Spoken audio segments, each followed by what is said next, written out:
Hey, loves. All right. You all have been showing up and showing out with some questions. I do have a couple of questions from my presentation that I gave at Bennett College last month. So I'm here for all of it, and I'm going to answer some of your herbal questions today. There are no silly questions here at Love You Studios. So let's get into it. And just briefly, I want to let you know that some of you have noticed that I have been just down out of it. I explained in my last video, I think, or maybe it was video number 5 in this particular series, that I just was not feeling well, some injuries. So you'll go back to that video. Thank you so much for being patient with me and for hanging in there with me. I am getting caught up, right? So you will see, I'm doing 2 recordings today, day 7 and day 8. Today is Monday, March 30th, which is my day 8 start fresh for the week video, because I do 7 and then I'll be all caught up. So thank you so much for hanging in there with me. Let's get into some of these questions. All right. The first question that I have, which was a really good question, is have you ever had a client that you couldn't help? So I will say no. Thankfully, I have not had a client that has not been outside of my level of expertise. The better question is, have those clients followed through on their suggested protocols? Okay? Most of them, no. Because what I deal with every single day, I noticed it when I was teaching personal and professional development primarily, but I notice it here, and it's actually in every space. It's mindset. And so we're always dealing with mindset challenges because many of us have been conditioned to think and believe a particular way about our health, and anything outside of that, causes us to have some episodes of serious doubt, or also because our food is so contaminated in this country. There are so many different addictions, and people are not willing to address their own addictions, right? Especially when it comes to food and just health overall. So there has not been something that I couldn't help someone with, but a lot of people just do not follow through with the protocols that they are given, because, and I try not to make them so restrictive, but when you come to me and say, hey, this is my goal, is to have completely clear skin. And I say, well, this is a liver issue. And in order to cleanse that liver, then it's going to require some really astringent herbs that are going to pull those toxins, and you'll need to leave alcohol alone, or you'll need to leave sugar alone. That kind of tells the story by itself. So, and then I've had some clients that I had to fire as clients, right?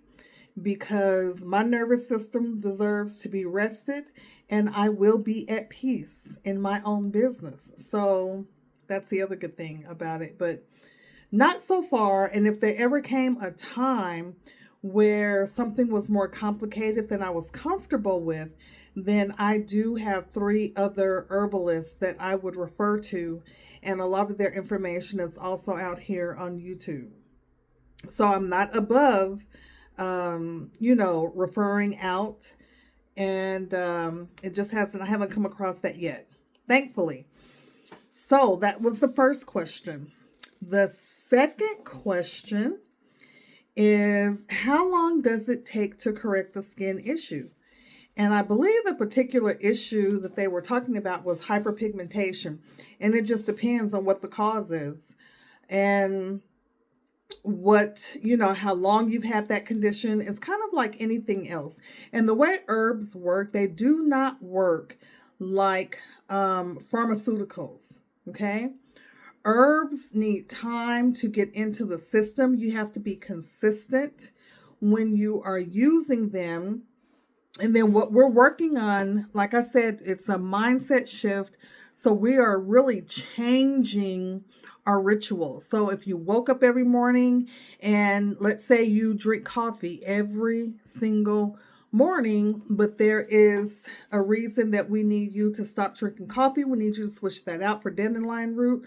Oftentimes it could be taste. And I get that because moving from sugar, 100% sugar, to about 90, 85, 90% licorice root in my tea was a thing.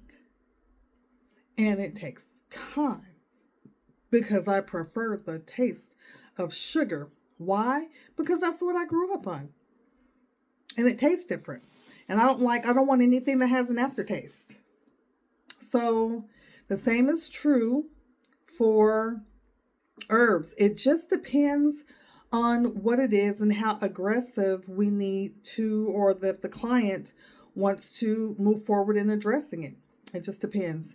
And I don't have a firm timeline on that at all. Because again, the products that we use here are all herbal. I don't use any like whitening or whiteners. And there are certain things you can use. Actually, licorice root can be used as a whitener in skincare products. So that's the answer for that one. And then the last one is, what are my favorite herbs and why?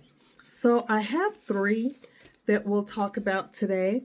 My first favorite herb, when I learned about it, I was so excited, is willow bark.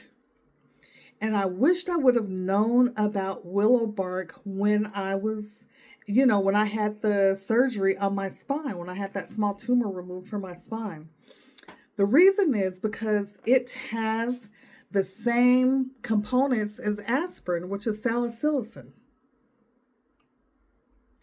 And so it works like aspirin. So if there's a reason you should not be using aspirin, like if you're on blood thinners, you do not want to take willow bark.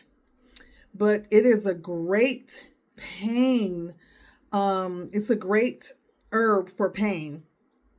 And it's great because it specifically targets back pain. So I love it for that. I was even taking it for this, and then I was taking some of it and applying it topically. I absolutely love it. I love it. It really does work. It really does work. Now, it's a very bitter herb, but it works. So that's one of my favorites. And then the other 2 are chamomile and calendula. And I love chamomile because most people know chamomile because it helps. It's an herb you can use to help you relax and go to sleep.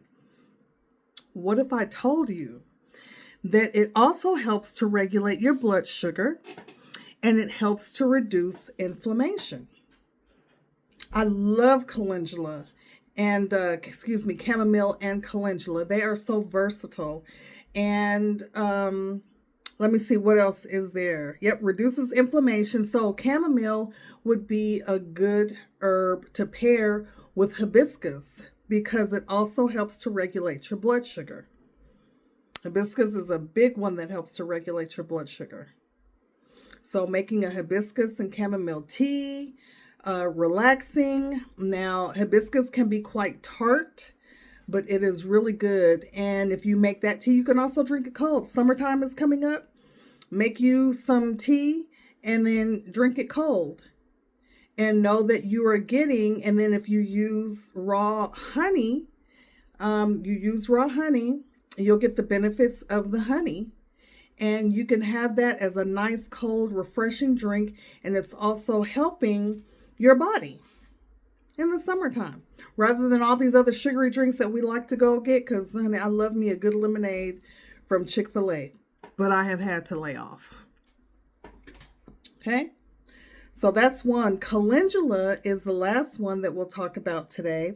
And calendula, I love calendula. Now, I use this quite a bit. I use it in my soaps, and I use it's in herbal blends, it's in the smoke blends. Calendula is really, really versatile. And so calendula, one of the fewer known um, ways that you can use calendula is for lymph drainage. So it's great in supporting lymph. Now your lymph is you have to help your lymph system to go ahead and drain and move all of that stuff, the toxins out of the body. Okay? So, and then gut inflammation. So if you're dealing with some gut issues or gut inflammation, leaky gut, calendula, and you can pair that with some other herbs as well, and we'll get into that another day. But it is really, really good for lymph drainage and for gut inflammation. Those are probably going to be my top 3 that I can think of right now. So those are some really good questions. And if you all have any questions, just make sure to leave them in the comments, or you can reach me on Facebook or Instagram. Yeah, just let me know. I'm happy to answer those questions. If it's an herb that I'm less familiar with, trust me, I will do my research and I will still come back to you with an answer. I have probably about 300 different herbs on hand available to me. So I have quite a few. I know about just about all of them.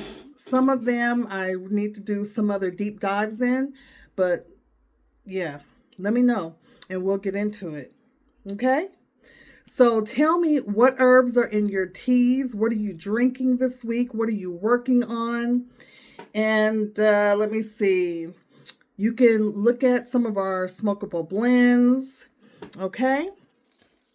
And let me know. And we'll talk some more about the smokable blends too later on. That's a wrap on today's question and answers.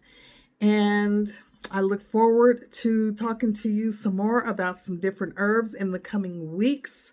Thank you again for joining me if you've taken your time, okay? 3 things. Please drop your next herbal question below again.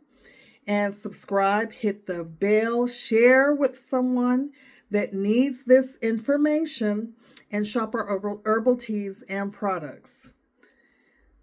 That's all for now. It looks good to feel good, so love you. Again, my name is Chantel with Love You Studios Holistic Wellness Center. You take care.